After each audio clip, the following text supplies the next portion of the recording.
Bakit mo mas pinili na sa papa mo sasama? Kasi po matagal na rin po siyang naging sumusuporta para sa akin, na kahit na mahirap lang yung kami, nagtatrabaho siya para sa amin, para sa akin, sa amin dalawa. So ang papa mo, siya yung papa mo? Apo.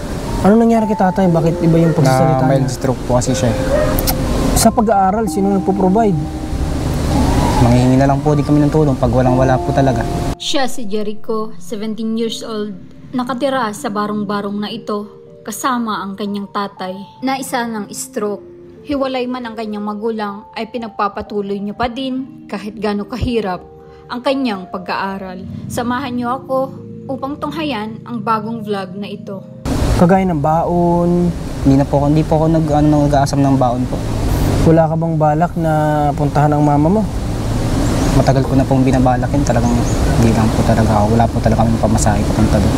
Kasi gusto ko na po kasi talaga makita yung kapatid ko eh.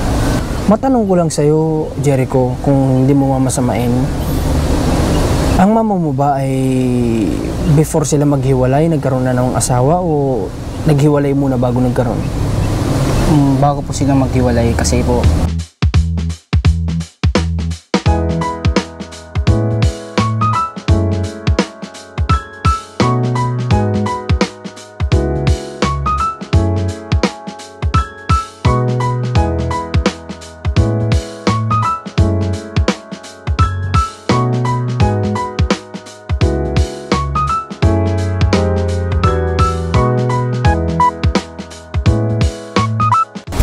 Mga bayan, magandang hapon po at shoutout sa inyo lahat. Ngayong araw, dito po kami sa barangay pa rin ng Santa Cruz, dito po sa Panganiban, bayan ng Panganiban, at meron nga po kami ditong hindi rin namin ina-expect na mapupuntahan namin ngayong araw dahil nga ang mission lang dapat namin ngayon ay kinadayan, pero since napakaganda ng panahon kanina kaya sinamantala namin na makapag-scouting kami at meron nga kami ditong nakita na si, ano pangalan mo? Jericho po.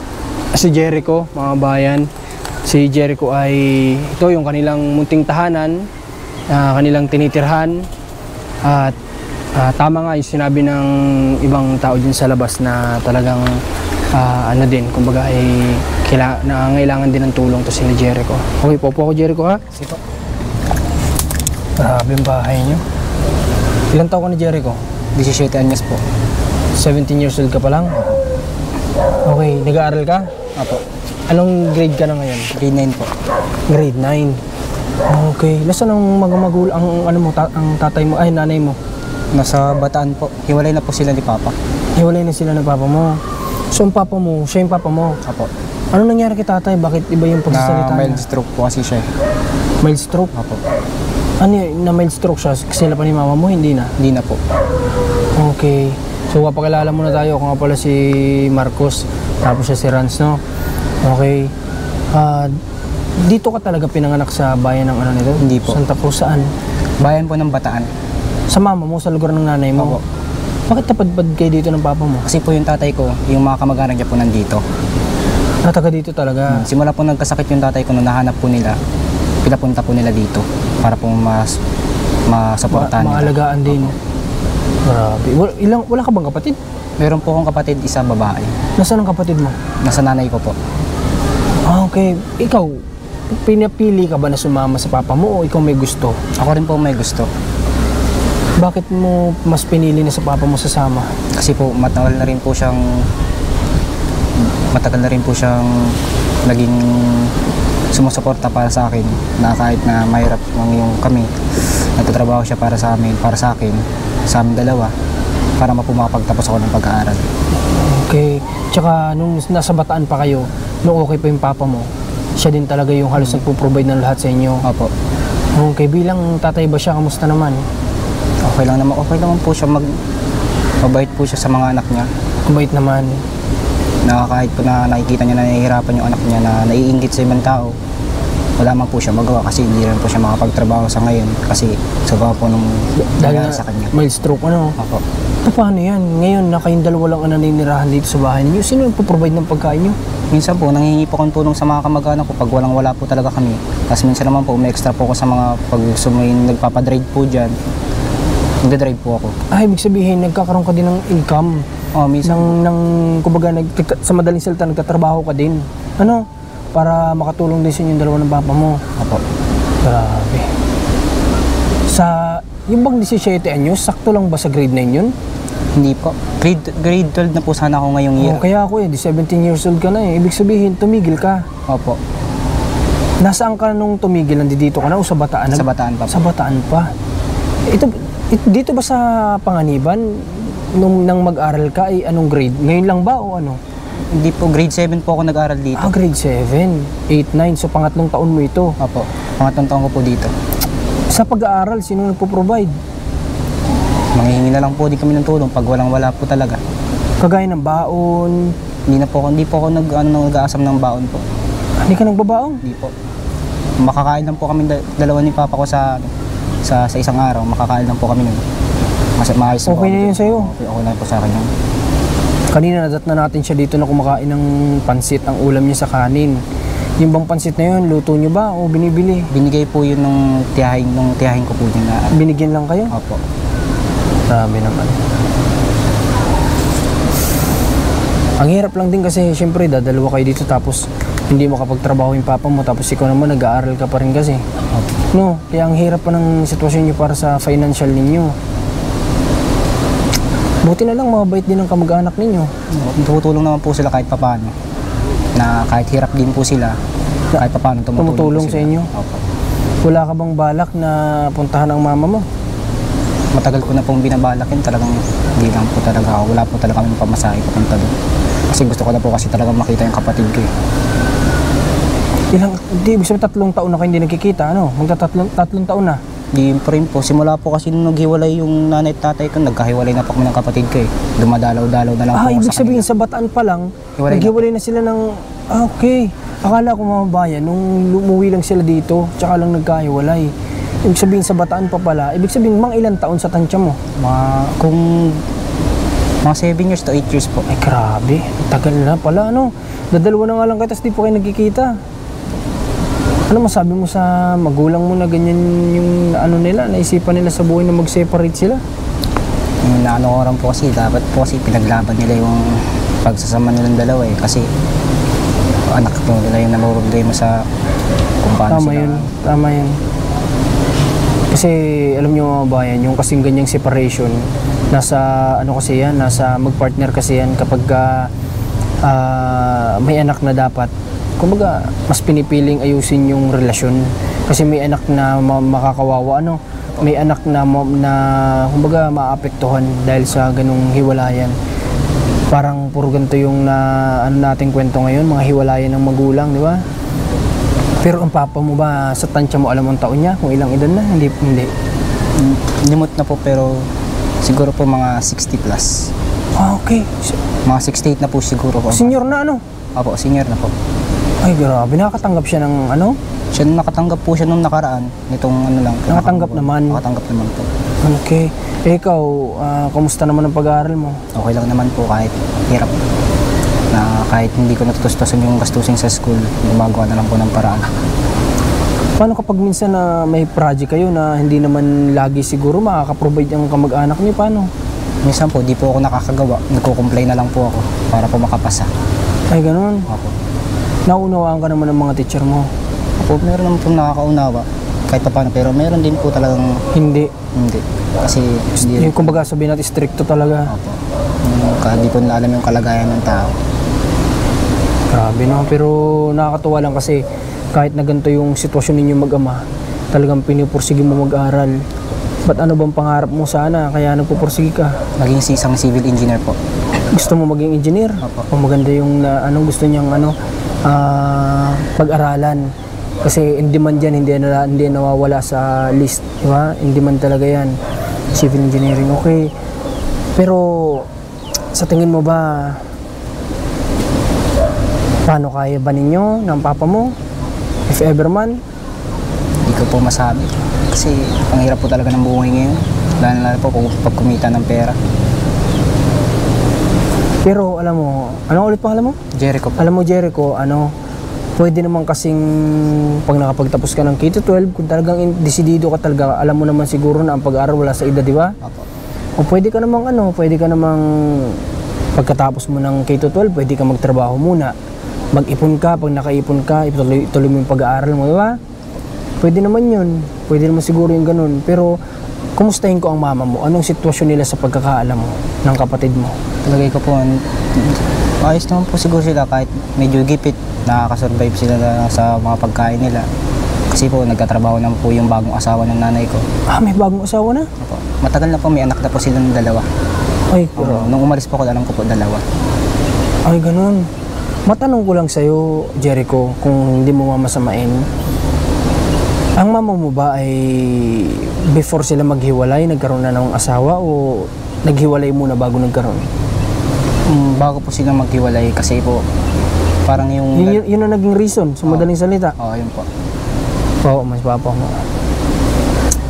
Nakita ko nga sa papa mo, mabait naman kasi nasa labas pa lang binabati niya kami. Tapos sabi nga niya, hindi ko man lang kayo mapakape kasi wala nga kaming kape. Diba? So, sa ngayon, hindi ko muna sa inyo iharap yung papa niya kasi siguro by next na lang, pagbalik natin dito, kausapin din natin yung papa niya. Okay. Kumusta naman ang ano nyo, ang naging tahanan nyo dito? Okay May naman. solar yung ilaw ninyo, no? Opo. Na ginagamit. Dito pa rin ka nagluluto? Opo. Dito pa rin? Opo.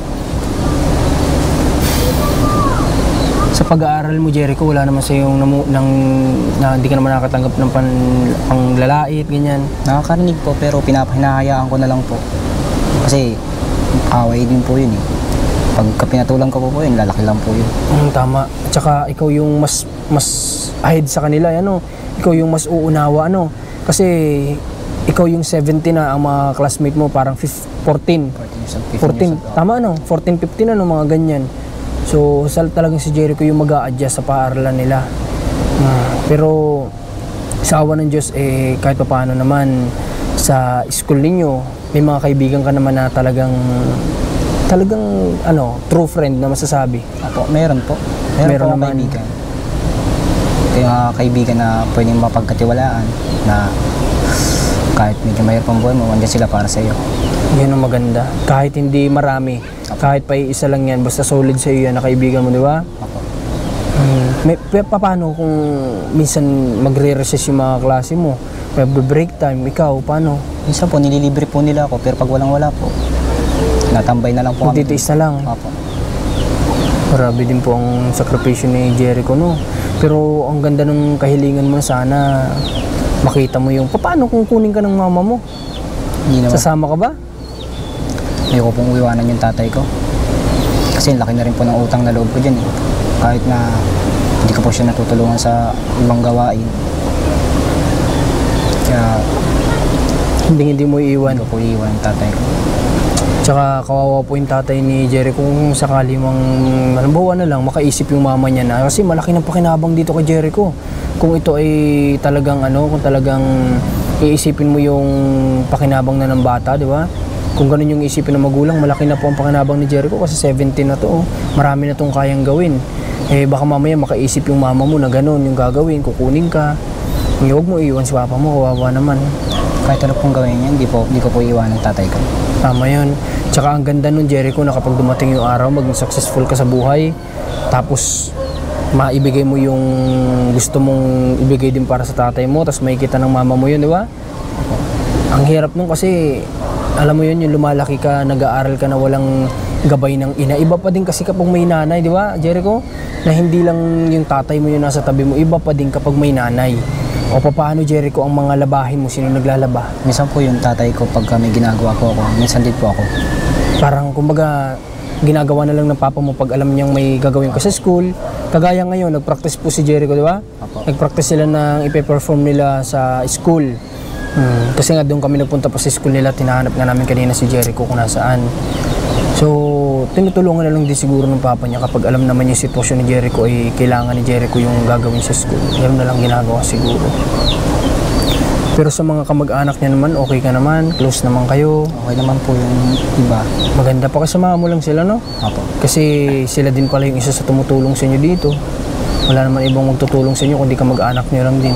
Apo. Wala ba kayong mga alaalaga dito ng mga hayop? Manok po. Ay, sa inyo ito? Nalagaan po yun ng tatay ko. Alaga ng papa mo yan pala. Opo. Okay, so siguro baka kasi hanapin din ng mga manonood. Siguro ngayon na siguro wag na nating ipagpalipas. Kausapin din natin yung papa niya. Kamustahin din po natin kasi andito lang siya nakatayo. Ano pangalan ng papa mo? Jericho po. Jericho? Ang galing ha. Jericho, Jericho. Tay! Halika po tay. Halika tay, punta ka dito sa amin. Mas si tatay. Opo. Tabi ka dyan kay Jericho. Lapit-lapit ko dito. Wait lang tay, lapit-lapit ko. Yan. Sige, upo ka tay. Kamusta ka naman tay? Ayos naman. Ito, nakapag-recover na kaunti. Recover. Ko naubos ang gamot ko. Anong nangyari sa tay? Ba't ka na-stroke? May trabaho pa sa Bataan. Sa trabaho? Oo. Bakit tay? Anong nangyari sa trabaho? Anong meron? Nararamdaman ko na lang, sumama ang pakiramdam ko. Sa sobrang pagod siguro din ano? Hindi naman. Puyat? Hindi naman. Kaya lang, tagal ko nang nararamdaman to. Ikaw po ba tatay Kaya lang, mahilig hindi ko- sa karning baboy? Mahilig ka ba? Hindi po. Hindi naman. Hindi naman. Nasa lahi nyo ba? Ay, yung pagkakwan, meron. Bait ng bata. Tingin tayo. Grabe. Uy, kayo ba tayo? May kontak pa sa asawa niya? Wala na. Wala na. Ay, dun sa anak ko, doon. May isa anak mo, may communication ka? Okay. Nakakausap mo naman? Ako, minsan. Kaya nga lang si Jericho gusto na pala niya makasama yung kapatid niya. Pwede, kukunin ko po doon hindi ko lang po makuha ngayon. Wala akong pamasahe papunta doon. Balikan. At saka po tay, wag muna sa ngayon. Oo. Kasi tay, kayo ni Jericho kasi wala pa kayong masyadong pinagkukunan. Ano? Wala akong trabaho, di ba katrabaho ko, yung kanang kamay ko. Opo tay, para kahit papaano doon po ay makakapag-aral din yung anak ninyo. Ano? Oo. Hayaan nyo po tay kasi ganito po yan. Ang anak, maghahanap po yan ng totoong tatay. Ano? Kasi, Sabi niya, pumunta ako doon. Kaya lang, wala akong makapunta dyan. Dahil di mo ako katrabaho. opo tay. Sabi ko, dito lang ako. Kung dito akong mamamatay ka ako, dito lang. Dahil kisa doon. Nakakaawa ang tao pag namatay doon. Eh, nilibing sa libingan namin ng ita. Pero tayo wag mo muna isipin yun. Ayaw, kaya Dapat ang isipin mo, pahabain mo pa yung buhay mo para kapag nakapagtapos si Jericho, maranasan mo yung kung ano yung kaya niyang ibigay sa'yo. Ayaw. Ano tay? Sana po makatapos. Kaya lang, sabi nung sa ako, wala akong maitutulong sa kanya. Dahil ako trabaho pa. Pero ang galing nga tay, kahit na hindi kayo nakaka-provide ng pang-aral niya, nakakapasok ng anak niya. Hindi nagagaan mo sa bagay. Hindi nag-aalmusal. Oo, wala din sila lang eh. Ano naman ko eh, wala naman kaming mag-uwi siya. Nagsaing lang ako kung anong ulam. Yung noodles, itlog, ganyan. Pag uwi niya yun ang kakainin. Yung kakainin niya, uwi na, matutuwa po siya. Tapos walang baon. Wala. Wala akong ibigay. Tatanong nga sa akin ng mga kamag-anak ko dyan na kung anong ba, anong naamon. Ako wala. Kahit baka tagaan na lang ka kung buti nga hindi nagkakasakit. Grabe Jerry, kung sakripisyo mo sa pag-aaral mo, sana magsilbing lakas mo to ha. Huwag mong sukan tong pag-aaral mo kasi ito na lang yung pag-asa mo. Dapat meron nung first year siya, pinakapasok ko rin sa Bataan. Ay, nag-look ko, pinatawag ko ng teacher. Sabi sa akin, wala na niya tayong pag-asa doon. Tatay. Kaya pinauwi mo dito. Kaya nung umuwi kami dito, hindi ko nung itong pandemic, hindi na sa mag-eskwela. Hindi saya yung pangalan siya doon sa bunso. Ngayon, grade 11 yung bunso. Sa Bataan. Grade 11? Oo. Oo nga pala kasi tigil si Jericho. Tigil siya eh. Dapat graduate na po siya eh. Ng high school. Dapat graduate na ng high school. Oo. Ay, hindi, nung pandemic po, hindi pa siya pumasok. Hindi siya nag-modon. Hindi. Tsaka, nagkaroon na ako ng sakit, hindi ko na rin makon yung model kung hindi ka maintindihan. Pero ikaw naman, Jericho, hindi ka naman napapabarkada dito. Siya naman po, pero sa mabubuting Hindi barkada. naman siya, dahil nung first year siya dito, naiwan siya ng mga pinsan na dyan. Naging section 1, section 2 na siya. Ay ngayon, nabalik siya dahil maganda ang record niya. Maganda record. At saka dapat, Jericho, huwag ka na masyadong, yung, alam mo yun, yung mga barkada na medyo layas, ganyan. Huwag ka sasama sa gano'n kasi yung papa mo kailangan niya din dito na nakakasama. Kung wala namang kayong gagawin sa school, kung hindi ka magsa-sideline, dito ka na lang sumama yung papa mo. Kasi mamaya, atakihin na naman ng papa mo, walang makakasaklolo sa kanya. Nga ang nadasal ko, huwag na akong atakihin. Yun naman sana ang i-prayer natin, huwag naman sana. Pero yun nga, hindi kasi natin alam yung pwedeng mangyari. May gining handa na tayo. Opo. May gina yung in case man na makaramdam ka, may matatawag ka kaagad. Opo. Pero sana tuloy-tuloy na recovery mo tayo, Ayaw po. Kayo po ba tayo, hindi na kayo nakaisip mag-asawa? Ay, hindi na. Hindi nga, kung wala na kung hindi ka kaya buhayin na yung mga mag-asawa. Tama naman. Pero tayo, nung nagtatrabaho ka ba? Anong trabaho mo dun sa Bataan ulit? Sa construction lang po ako doon. Construction. Di, nabibilad ka sa araw. Oh, kuminsan.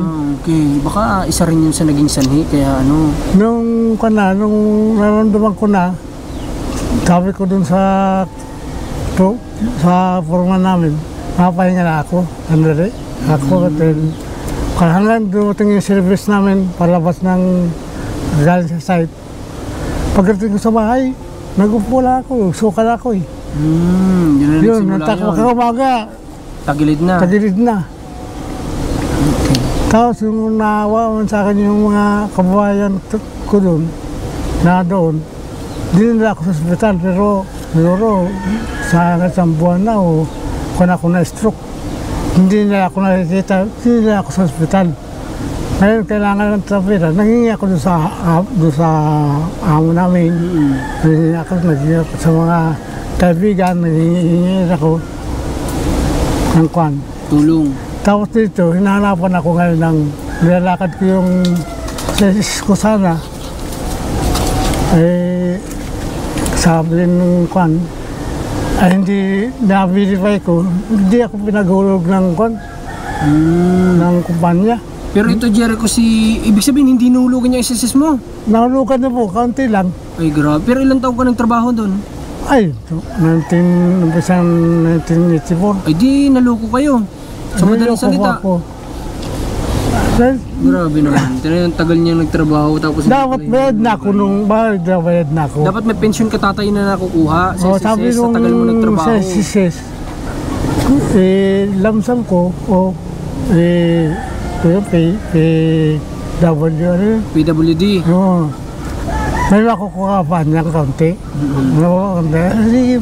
Sayang naman. PWD Sayang yung na lang. pinagtrabaho ni tatay na dapat pala meron siyang nakukuha kahit pa paano yung sa pinaghirapan niyang matagal na panahon doon sa kumpanya na yon.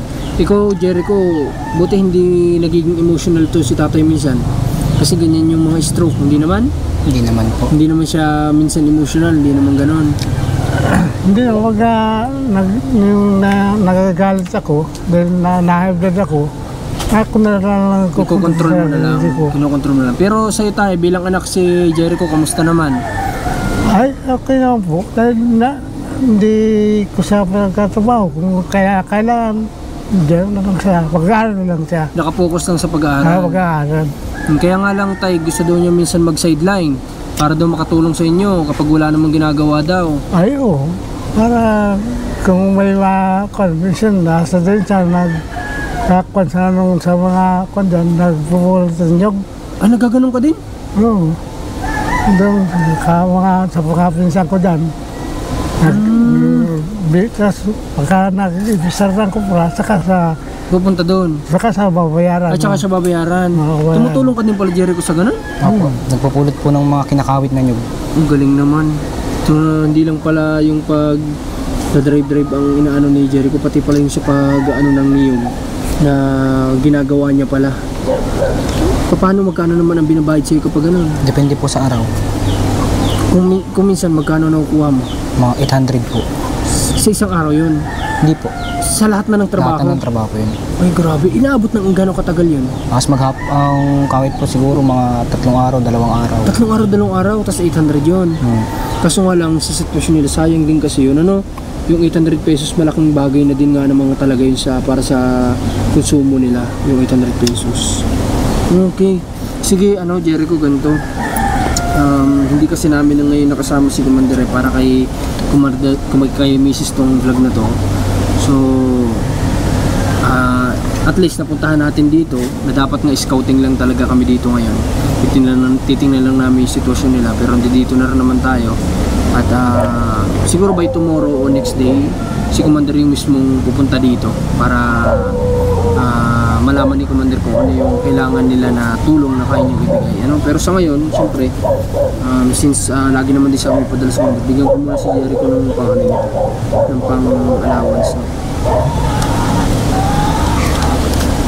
Jericho, hawakan mo to. Ipang-allowance mo muna, ha? Gamitin mo sa pagpasok mo. Kung may bayarin ka, bayaran mo na muna, ha? Kaya mo, at since kayo ay hinayaan nyo kami naman na makausap kayo, baka bukas o sa isang araw sasama namin si Miss dito, Apo. para makausap nyo rin siya. Kaya nga lang may pasok pala to si Jericho, di kapag kapag katimingan lang namin na wala kang pasok, ha? Tay, mahal mo ba si Jericho bilang anak? Abay po. Sa anak ko yan eh. Pati yung anak mo sa nando doon sa Bataan? Oo. Kasi nakikipag-away ako pagka sa kanila, tungkol sa kanila na eh. Kaya gusto ko yung masunod lang yung kanilang yung pag-aaral lang ayusin na. Dahil katulad ko, hindi ako nag-aaral. Hanggang matanda ako, utusan.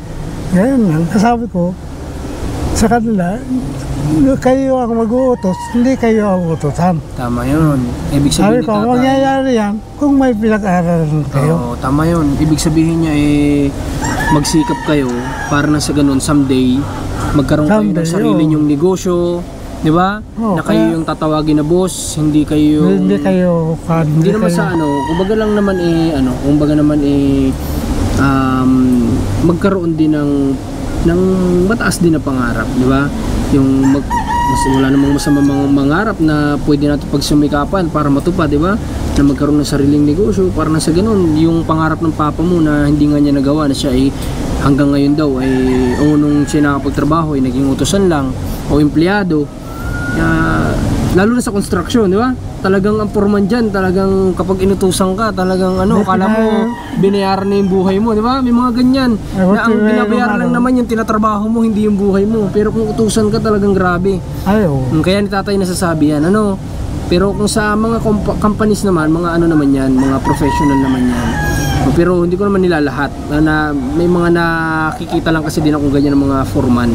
Wag naman, yun nga, sana wag ganun. Kasi kahit sa ibang trabaho, wag nating anuhin yung tao na pinapasahod lang natin. Ang binabayaran po kasi natin yung trabaho nila, hindi yung natin sila nabili. Kaya din, tamang pakikitungo din sa empleyado.